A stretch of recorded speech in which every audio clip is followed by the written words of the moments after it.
ચાલો મિત્રો, તો કાલે આગળના વિડીયોમાં આપણે જોયું કે ખાટલી તોરણ બનાવવા માટે ખાટલીને કેમ બાંધવી, બરાબર. અને આજે તમને આગળનું તોરણ બનાવવા માટે આપણે એનું કઈ રીતે શરૂઆત કરવી તેના માટે આપણે વિડીયો આગળ જોઈજો અને ધ્યાનથી પૂરો વિડીયો જોઈજો, જેથી કરીને તમને ખ્યાલ આવે કે આ તોરણ કઈ રીતે બનાવવું. કાલના વિડીયોમાં આપણે ખાટલી કઈ રીતે બાંધવી એના વિશે આપણે જોયું. હવે આજ તોરણ કઈ રીતે શરૂ કરવું એના વિશે આપણે જોઈશું.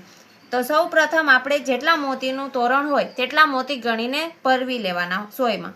પહેલાં તો સોય પરવવી અને પછી એમાં મોતી પરવી લેવા. પછી અહીંયા દોરામાં છેલ્લે ગાંઠ રાખવી અને મોતીને નીચેથી ફિટ કરવા અને ઉપરથી સોય નાખીને મોતી દોરો આ જે છે ખાટલીનો એ વચ્ચે રહેવો જોઈએ અને ઉપરથી સોયને પસાર કરવી, જેથી મસ્તના મોતી ફિટ થઈ જાય આ ખાટલીમાં. એ રીતે આ જો એક લાઈન મેં હર પરવી દીધી છે.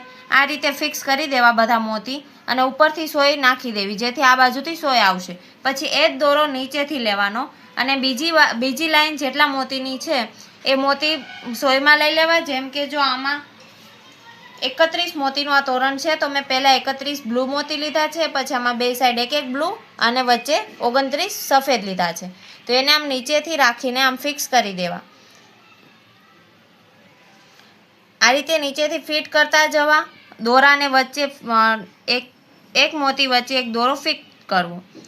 આપણે 3 દોરા વધારે લીધા છે એટલે બે સાઈડ 2 દોરા વધારે રહેશે, જેથી તોરણ મજબૂત રહે. બંને સાઈડ 2 દોરા હોય ને તો તોરણ તૂટવાની બીક ન રહે. તેથી બંને સાઈડ 2 દોરા રાખવા. શરૂઆતમાં થોડુંક ઓલું થશે, પછી જેમ પરવતા જશું એમ પછી દોરા ખાટલીના દોરા મસ્તના ફિક્સ થઈ જશે અને આમ બહુ મહેનત કરવાની જરૂર નહીં પડે.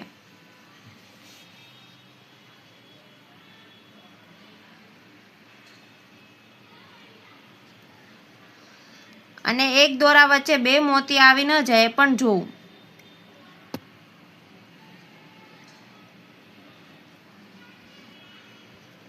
આ રીતે જો ફિક્સ કરી દેવા. પછી ઉપરથી સોયને આ રીતે જવા દેવી અને જે ખાટલીનો દોરો છે એ વચ્ચે રહેવો જોઈએ. નીચેથી મોતીને જરાક આમ રાખવા, જેથી મોતી ઉપર રહેશે.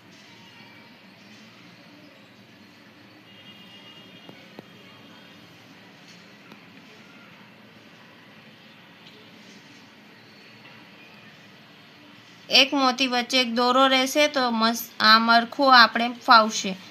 અને ઓછા સોયમાં ઓછા મોતી લેવા, જેથી સોય આસાનીથી બહાર આવી શકે. જો વધારે એકસાથે મોતી લેશો સોયમાં તો સોયમાં લેવામાં તકલીફ પડશે. અને આ મોતીમાં સોય પતલી લેવી, જેથી મોતીમાંથી સોય આરામથી નીકળી શકે. આમ છેલ્લે સુધી આમ લઈ લેવા. પછી દોરો જે આપણે આખી પરવણી હોય તેને આ રીતે ખેંચી લેવી આરામથી.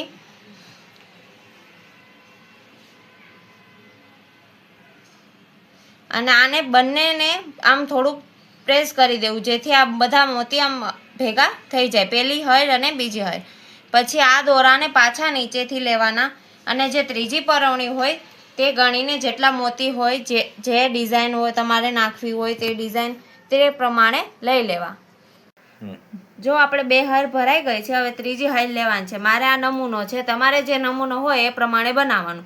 હું આ નમૂના પ્રમાણે બનાવું છું. આ ત્રીજી હરના મોતી મેં જો લઈ લીધા છે દોરામાં. હવે એનામાં હરખા ફિક્સ કરીને પછી આપણે પરવી દઈશું આમાં ખાટલીમાં. આ રીતે દોરાને વચ્ચે એક મોતી વચ્ચે એક દોરો રાખીને આમ ફિટ કરતા જઈશું.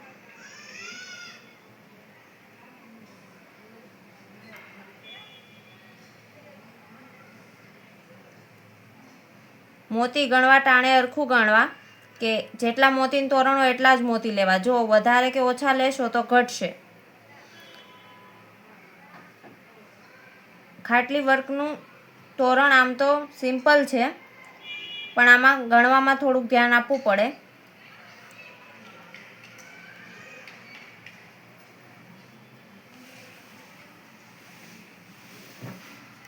પછી આમ સોય નાખીને પરોવતું જવું. જો દોરો ઉપર ના આવે, જો દોરો ઉપર રહેશે ને ખાટલીનો તો મોતી નીચે વયો જશે, સરખું થશે નહીં. એટલે દોરો નીચે રહેવો જોઈએ અને આ જે સોયનો દોરો છે ઉપર રહેવો જોઈએ. ખાટલીનો દોરો નીચે રાખવાનો. આ રીતે થોડા થોડા મોતી લેતા જવાના સોયમાં.